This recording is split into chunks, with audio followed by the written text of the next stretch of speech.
Hi viewers, welcome to our channel. ప్రస్తుతం మనతో పాటు ఇమ్మంది రామారావు గారు సీనియర్ జర్నలిస్ట్ ఉన్నారు. వారితో ఒకసారి మాట్లాడదాం. సార్ నమస్కారం. సార్ నమస్తే బాబు. సార్, కూటమి అయితే ఘన విజయం సాధించింది సార్. ఏపీ ఎన్నికల ఫలితాల్లో మనం చూస్తూ ఉన్నాం. దాదాపు 150కి పైగా స్థానాలు రావడం మనం చూసే ఉన్నాం.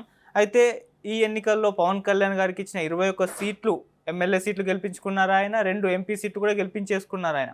అయితే ఇప్పుడు పవన్ కళ్యాణ్ గారి నెక్స్ట్ అంటే ఆయన అప్కమింగ్ అటు ఎటువంటి పొజిషన్ ఆయనకి ఇచ్చే ఛాన్స్ ఉందని చెప్పేసి ఒక క్వశ్చన్ మార్క్ అందరిలో కూడా రైజ్ అవుతుంది సార్. అంటే అన్ని 100% రిజల్ట్స్ ఆయన చూపించేశారు. మరి ఎటువంటి పదవి ఆయన కట్టబెట్టే అవకాశం ఉందని చెప్పేసి అందరు కూడా చర్చించుకుంటున్నారు సార్. మీ ఒపీనియన్లో ఏంటి సార్? ఎటువంటి పదవి కట్టబెట్టాలనేది కాదు, ఇక్కడ పవన్ కళ్యాణ్ ఎటువంటి పదవిని కోరుకుంటాడు అన్నదే ప్రధాన సమస్య.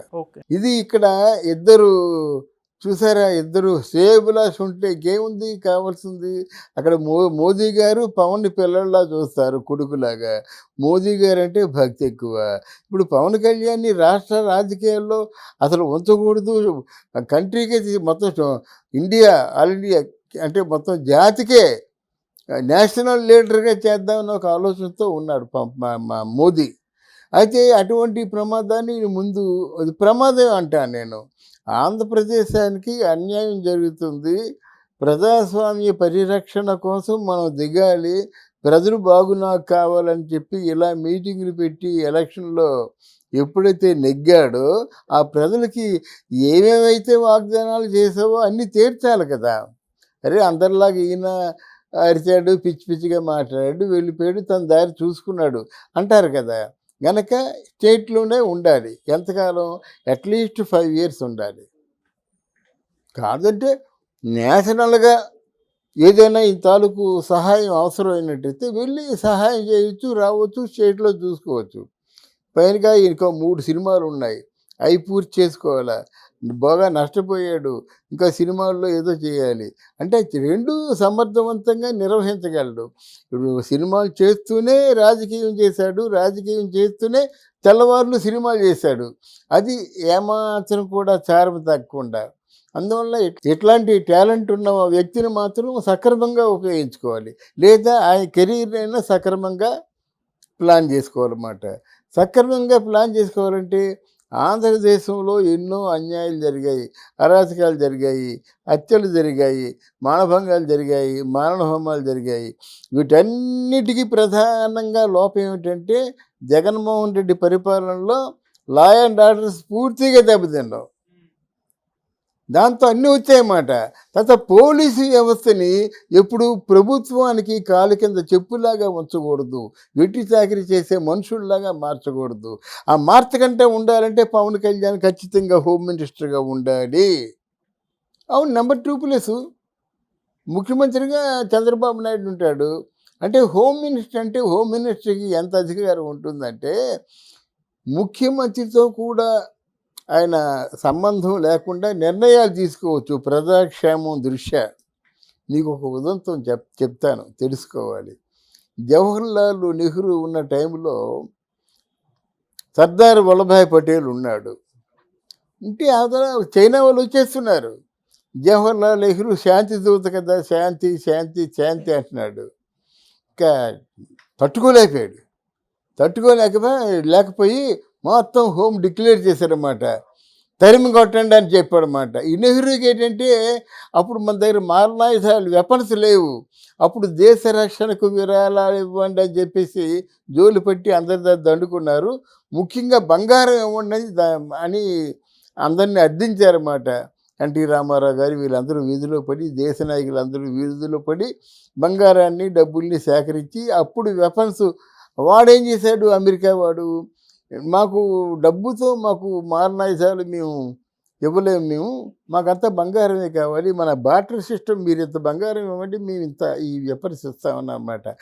అట్లాంటి పరిస్థితుల్లో వెపన్స్ కూడా అరకొరగా ఉన్న పరిస్థితుల్లో సర్దార్ వల్లభాయ్ పటేల్ ఏం చేశారంటే కమాన్ అంతే వెళ్ళండి, కొట్టండి అని చెప్పాడన్నమాట. అంతే. ఆ తరిమి కొట్టబట్టే ఈరోజు మన కాశ్మీర్లో సగభాగం మిగిలింది. అప్పుడు ఇండిపెండెంట్గా నిర్ణయం తీసుకోకుండా చైనా వాళ్ళని తరం కట్టుంటే మొత్తం మన కాశ్మీర్ని కూడా మింగేసేవాళ్ళు అన్నమాట. అంటే home minister should take that much of risk మాట. అక్కడ మన వాళ్ళు చచ్చిపోతారా, వాళ్ళు చచ్చిపోతారని అక్కడికి వెళ్ళి దీర్ఘంగా ఆలోచించడం ఏమిటి? వాళ్ళు చంపడానికి వస్తున్నారు, మీరేం చేయాలి? What is your responsibility? అంటే మీరు వెళ్ళి వాళ్ళని రాకుండా చేయాలి. వాళ్ళు ఏమైతే చేశారో మీరు అదే చేయాలి, అంతే కదా. చంపమని చెప్పడం కదా, వాళ్ళు చంపడానికి వస్తున్నప్పుడు మరి ప్రాణానికి ప్రాణమే సమాధానం. అవును. అలాంటిది ఉంటుందన్నమాట. ఇంకొక సెంటిమెంటల్ టచ్ ఇస్తున్నాను.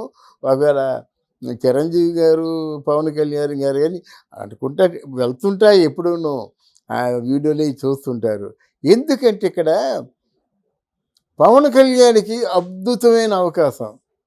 ఒక సాధారణ కానిస్టేబుల్ కొడుకుగా పుట్టి ఒక డీజీపీ ర్యాంక్ లాంటి వాళ్ళందరూ ఆ హోమ్ మినిస్ట్రీకి నమస్కారం పెడతారు. ఒక పోలీసు అంటే చిన్న స్థితి నుంచి డీజీపీలు అంటే అత్యున్నతమైనటువంటి పోలీసులు అందరూ కూడా సెల్యూట్ చేస్తారు. ఆ సెల్యూట్ అందుకుంటే వాళ్ళ నాన్న ఆత్మ ఎంత శాంతిస్తుందండి, ఎంత గర్వపడుతుంది.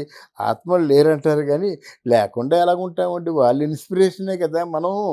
అందువలన ఈయన రాష్ట్రం బాగుంటుంది, త్వరితగతిన నిర్ణయాలు తీసుకుంటారు.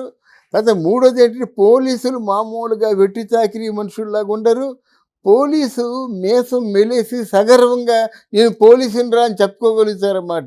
పవన్ కళ్యాణ్ తాలూకు ఆయన కానీ హోమ్ మినిస్టర్ అయినట్టయితే పోలీసులకు ఒక గౌరవం వస్తుందండి. గౌరవ వందనం చేసినప్పుడు హోమ్ మినిస్టర్ను సీఎం ఎంత అద్భుతంగా ఉంటుందండి ఆ సంఘటన. అందువల్ల నా దృష్టిలో పవన్ కళ్యాణ్కి హోమ్ మినిస్టర్ అవ్వడం సర్వత్రా శ్రేయోదాయకం. అందువల్ల అనుభవం లేని వాళ్ళందరినీ నీ నెంబర్ 1, నెంబర్ 2, నెంబర్ 3 పెట్టుకున్నట్టయితే అంతే. నీతో పాటు ఇప్పుడు ఎవరున్నారు? సజ్జల, విజయసాయి రెడ్డి, ఇంకెవరో ఉంటారన్నమాట, అంతే. అంతకంటే మించిన వాళ్ళు ఎవరు ఉండరు. ఆ శ్రీకాంత్ రెడ్డి ఎవరో ఉన్నారు, ఆయన స్నేహితులు, ఓ 3-4 ఉంటారు అంతే. వాళ్ళకి కూడా పనులు ఉంటాయి కదండి. ఈ ఎలక్షన్ అంటే ప్రతి ఒక్కడు కూడా 50 కోట్లు 100 కోట్లు తక్కువ ఖర్చు పెట్టడు. ఆ పోయిందంతా మరి ఏం చేసుకోవాలి కదా, ఎవరినో మంచి చేసుకొని ఒక కాంట్రాక్టో ఇంకేదో ఇప్పించుకుంటారు ఇప్పుడు వీళ్ళందరూ కూడా. అక్కడ వైసీపీయా లేకపోతే తెలుగుదేశమని ఉండదు. ఎవరు వెళ్ళి మన ముఖ్యమంత్రిని బాగా ప్లీజ్ చేసి కన్విన్స్ చేసి టెండర్లో అందరికంటే నేను తక్కువ చేసేస్తానని కన్విన్స్ చేసినట్టయితే వాడికి ఇస్తాడు టెండరు. చిన్న టెండర్లు కాదు కదా, మా వేల కోట్ల టెండర్లు, ఒక 2000 కోట్ల టెండర్లు అయితే అందులో ఖచ్చితంగా ఎంత జెన్యున్గా పనిచేసినా సరే ఒక 750 కోట్లు మిగులుతాయి, చాలు కదా. అందువల్ల నీ వాళ్ళు కూడా డబ్బే ప్రధానం, నువ్వు తర్వాత. నిన్ను ప్రభువు అంటారు, నమస్కారం పెడతారు, అవసరమైతే కాలమే పడతారు, కానీ డబ్బు మాత్రం ప్రధానం. ఇట్లాంటి ఎన్ని వాస్తవాలు తెలుసుకోవాలి. ఈరోజు నీ వెనక ఎవరు ఉంటారు, నీ ముందు ఎవరు ఉంటారు? ఆ రోజు నువ్వు జైలుకి వెళ్ళినప్పుడు నీ చెల్లి కాబట్టి నీకు నేనున్నాను అన్నయ్య అని చెప్పేసి జగనన్న వదిలిన బాణం అనుకొని బయలుదేరింది. ఇప్పుడు ఎవరు వెళ్తారు? నీ భార్య భారతి వెళ్తుందా? అరే ఈ సొంత తల్లే జగన్ ఓటేయొద్దని చెప్పింది అంటే ఇట్ల వాళ్ళు దూరం అయిపోయాయి కదా, తల్లి దూరం అయిపోయాయి కదా, మొత్తం అందరికీ దూరం అయిపోయాయి కదా. ఇప్పుడు నీ దగ్గర ఎవరున్నారు? రేపు నీకు ఆ కేసులను ఎవరు పరిష్కరిస్తారు? ఎవరు అండగా ఉంటారు? వాడిని ఆలోచించుకోవాలి. ముందు చూపుతో ఆలోచించుకుంటా నీ ఇష్టం వచ్చినట్టుగా మాట్లాడేసి నీ ఇష్టం వచ్చిన శిక్షలు వేసేసి అసలు పోలీసు వ్యవస్థని 5 సంవత్సరాలు ఏం చేసావు? నీ కాళ్ళ కింద వేసి వెట్టి చాకరీ చేయించావు. విద్యార్థులు లేని కుర్రాళ్ళని 5 సంవత్సరాలు ఏం చేయించావు? వాలంటీర్స్ అని పేరుతో కాగితం కలము ఆధార పత్రాలు లేకుండా 5,000 రూపాయల జీతాన్ని వెట్టి చాకరీ చేయించుకున్నావు. ఈ ఉసురులన్నీ కట్టవండి ఏనండి. అంటే నీ పార్టీ ఒకటే పార్టీ, పార్టీలకు అతీతంగా పనిచేసేవాడు రాజకీయ నాయకుడు. వాడినే దృష్టిలో ఉంచుకుంటారు అందరూ. అమ్మ ఆయన ఏ పార్టీ అయినప్పుడు కూడా మన అందరినీ సమానంగా చూస్తాడు అని అనుకుంటారన్నమాట. అదేం లేకుండా ఎప్పుడు కుళ్ళు, కుట్ర, పగ, ప్రతీకారం. ఎంతకాలం ఈయన ప్రతీకారాలు, కుళ్ళు, కుట్ర ఇప్పుడు అన్నీ అర్థమవుతున్నాయా? అర్థమైన తర్వాత ఇప్పుడు ఈ తప్పు సరిదిద్దుకోలేని తప్పు కదా. మళ్ళీ 5 సంవత్సరాల తర్వాతే అప్పుడు ఉన్నోళ్ళు ఎవరో, పోయినోళ్ళు ఎవరో, ఓటు వేసిన వాళ్ళు ఎవరో, ఓటు వేయని వాళ్ళు ఎవరో, అప్పుడు ఎవరి పేరులో ఉంటారు? ఇప్పుడు మీ మీద ఎలాగైతే వ్యతిరేకత వచ్చిందో ఎవరైతే అధికారంలో ఉన్నారో వాళ్ళ మీద కూడా వ్యతిరేకత వస్తుంది కదా.